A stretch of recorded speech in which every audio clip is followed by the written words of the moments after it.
চলো বন্ধু, তাড়াতাড়ি কাঠগুলো নিয়ে আশ্রমে ফিরি। সন্ধে হয়ে গেলে আবার বিপদ বাড়তে পারে। কিসের আবার বিপদ হবে? আমি অত ভয় পাই না। কেমন একটা বন্য পশুর গায়ের গন্ধ পাচ্ছি মনে হচ্ছে। বন্ধু চয়ন, জায়গাটা ঠিক লাগছে না। গুরুপুত্র হয়েও তুমি এত ভীতু? এত অল্পেই ভয় পেলে চলে? মনে রেখো, তোমার সাথে রাজকুমার চয়ন আছে। বাঁচাও, বাঁচাও, বাঁচাও! এই বিপদের আঁচই করেছিলাম। বন্ধুকে বাঁচানোর জন্য আমায় এখনই কিছু একটা করতে হবে।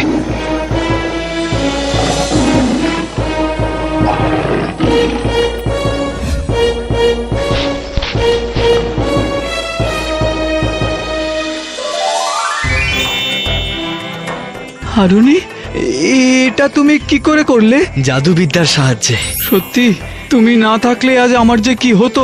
অনেক অনেক ধন্যবাদ তোমাকে হারুনি। আমি তোমার এই উপকার কোনোদিনও ভুলবো না। এভাবে বলো না, তুমি তো আমার বন্ধু। আমি তোমাকে কথা দিচ্ছি, আশ্রম থেকে রাজ্যে ফিরলেও তোমার বন্ধুত্ব আমি জীবনেও ভুলবো না।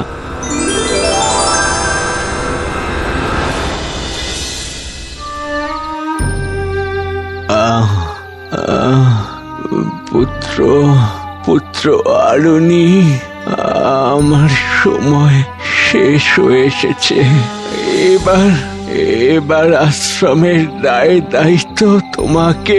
পিতা, এমন কথা বলবেন না। আপনি নিশ্চয়ই সুস্থ হবেন।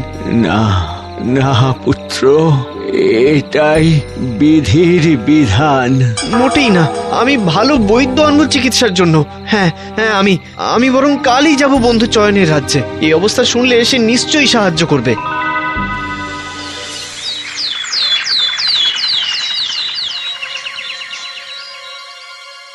বন্ধু চয়ন, অনেক বিপদে পড়ে তোমার কাছে এসেছি বন্ধু। পিতা খুব অসুস্থ। গুরুপুত্র হারুনি, এত বছর পর, কিন্তু সবাই যদি জানতে পারে যে সামান্য ঋষিপুত্র আমার বন্ধু, তাহলে আমার সম্মান কমে যাবে। না, আমাকে কোনোভাবে অস্বীকার করতে হবে।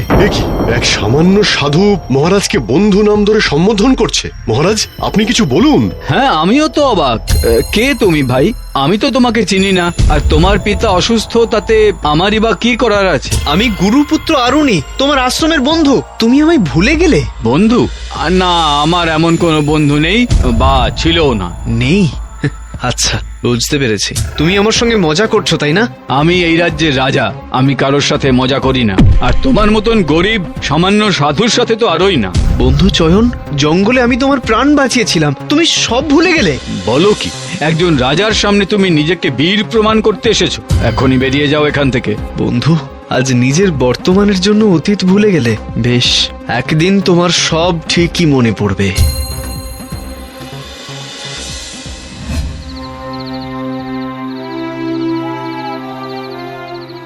পিতা, আমি ফিরে এসেছি। পিতা, পিতা, উত্তর দিচ্ছেন না কেন? পিতা, পিতা! চয়ন, আজ যদি তুমি পিতার চিকিৎসার জন্য সাহায্য করতে, তাহলে হয়তো এমন হতো না। আমি তোমায় কোনোদিনও ক্ষমা করব না। মহারাজ, আমাদের রাজ্যের এখন কোনো সমস্যা নেই, সকল প্রজা সুখে আছে। কিন্তু একটা বিষয়ে আমি ভাবছিলাম। কি বিষয়? মানে এমন যদি হতো যে কোনো যুদ্ধ করার আগেই যদি জানা যেত যে সেই যুদ্ধে আমরা জিতবো না হারবো, তাহলে সেটা খুব লাভের হতো। হ্যাঁ, সেটা অবশ্য তুমি ভালোই বলেছো, কিন্তু এটা কি করে সম্ভব হবে? কেন? জাদুবিদ্যার মাধ্যমে। জাদুবিদ্যা? হ্যাঁ মহারাজ, আমি শুনেছি রাজ্যের উত্তর পূর্বের জঙ্গলে এক সাধু আছেন। তার মতো ভালো জাদুবিদ্যায় পারদর্শী আর কেউ নেই। তাই নাকি? বেশ, আমরা যদি তার কাছেই জাদুবিদ্যা শিখতে পারি, তাহলে সেটা তো খুবই ভালো হবে। ঠিক বলেছো। তবে চলো আমরা যাই তার কাছে।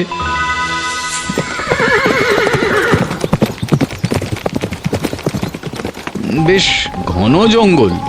আমরা ঠিক পথে যাচ্ছি তো রাজপুরোহিত? দুদিন তো কেটে গেল, জঙ্গল তো শেষই হচ্ছে না। হ্যাঁ মহারাজ, এই জঙ্গল অনেক বড়, কিন্তু এই জঙ্গল পেরোলেই ওনার কুটির। বেশ, কিন্তু এই পথে কোনো ফলের গাছও চোখে পড়লো না।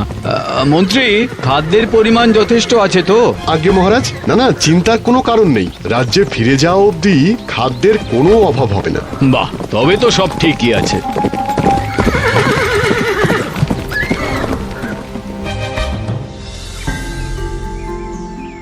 সাধু বাবা, চোখ খুলুন সাধু বাবা, আমরা আপনার কাছে জাদুবিদ্যা শিখতে এসেছি। কি ব্যাপার, চয়ন তার মন্ত্রী আর পারিষদদের নিয়ে এসেছে দেখছি। আমরা আপনার সেই বিশেষ জাদুবিদ্যা শিখতে চাই, যার সাহায্যে যুদ্ধের ফলাফল আমরা আগে থেকেই জানতে পারবো। আচ্ছা, এই ব্যাপার, বেশ, নিশ্চয়ই শিখিয়ে দেব। বাহ বাবা, আর আমাদের পায় কে? অনেকটা পথ এসেছেন আপনারা, আজ বিশ্রাম করুন, কাল থেকে শিক্ষা প্রদান করা হবে। সময় আর প্রয়োজন এরাই তোমাকে আমার সামনে এনে দিল বন্ধু। তুমি ভুলে গেলেও আমি কিচ্ছু ভুলিনি।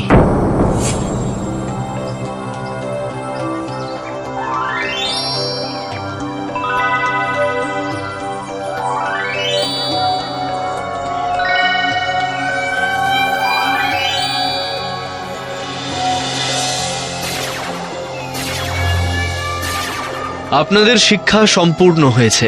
অনেক ধন্যবাদ। দক্ষিণা হিসেবে কি নেবেন আপনি? হ্যাঁ, নির্দ্বিধায় বলুন। আমি একটা রাজ্যের রাজা, ধন সম্পত্তির কোনো অভাব আমার নেই। ও সব কিচ্ছুর প্রয়োজন নেই আমার। যদি কখনো কিছু প্রয়োজন হয় আমি চেয়ে নেব। বেশ, তাহলে আমাদের সঙ্গে আমাদের রাজ্যে চলুন। ভাঙা কুটিরের ভূমিসজ্জা ছেড়ে সোনার পালঙ্কে ঘুমাবেন সেখানে। না করবেন না সাধু বাবা, চলুন। বেশ,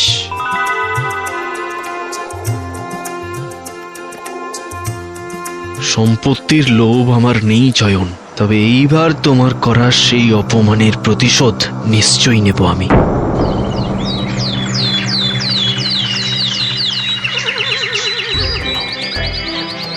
আশ্চর্য, এখনো তো অঢেল খাদ্যদ্রব্য রয়েছে দেখছি। আমি তো আগেই বলেছিলাম মহারাজ, রাজ্যে ফিরে যাওয়া অবধি খাদ্য ভাণ্ডার শেষ হবে না। ঠিক ঠিক, আসলে কোনো কিছুর অভাব আমার একদম পছন্দ নয় মন্ত্রী। এটাই আমার সুযোগ তোমাকে আসল শিক্ষা দেওয়ার।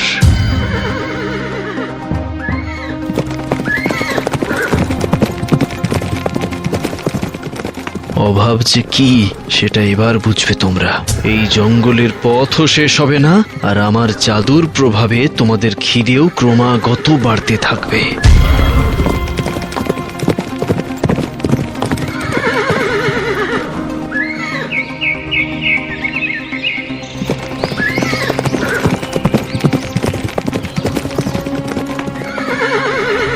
কি ব্যাপার সারথি, পথ ভুলে গেলে নাকি? না তো মন্ত্রী মশাই, এই পথ দিয়েই তো এসেছিলাম। প্রায় 15 দিন হতে চললো, জঙ্গল শেষ হচ্ছে না। আসবার সময় তো এত সময় লাগেনি। আমিও তো সেই কথাই ভাবছি মহারাজ, ঘোড়াগুলো ক্লান্ত হয়ে পড়ছে, কি করি। বেশ, এখানেই তাহলে একটু বিশ্রাম নেওয়া যাক, আহার আদির ব্যবস্থা করা হোক। আজ্ঞে মহারাজ। সব শেষ মহারাজ। কি হলো? আর যে কোনো খাদ্যের বস্তা অবশিষ্ট নেই, সব ফুরিয়ে গেছে। সে কি, তাহলে কি হবে? আরো কিছুটা পথ এগিয়ে দেখি, জঙ্গলের পথ শেষ হলে আর তো চিন্তা নেই। হ্যাঁ, সেই ভালো। এই তো সবে শুরু।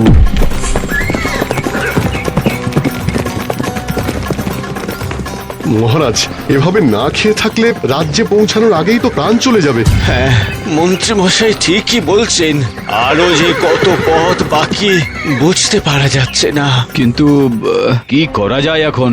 জঙ্গলে তো কোনো ফলের গাছও দেখছি না, আর শিকার করার মতন কোনো সরঞ্জামও সঙ্গে নেই। একটা উপায় আছে, জাদুর মাধ্যমে যদি আপনারা সবাই বনের পশুর রূপ ধারণ করেন, তাহলে বন্য পশু শিকার করে খেয়ে নিজেদের প্রাণটা বাঁচাতে পারেন। হ্যাঁ, উত্তম উপায়। বেশ, সেই ভালো। আগে তো প্রাণে বাঁচি, তারপর রাজ্য।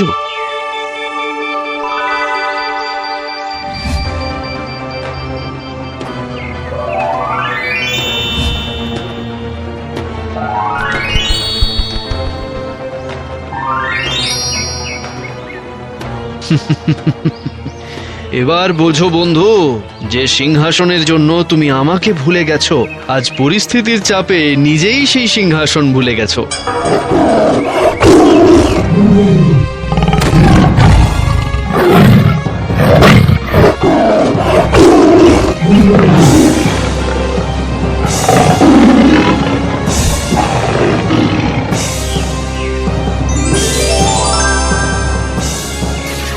চয়ন বন্ধু, আমাকে ক্ষমা করে দাও বন্ধু, আমার সবই মনে ছিল।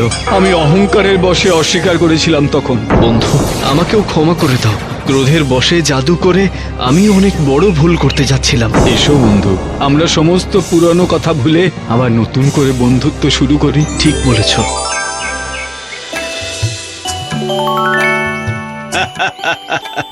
ওই কারণেই বলে, যার শেষ ভালো তার সব ভালো।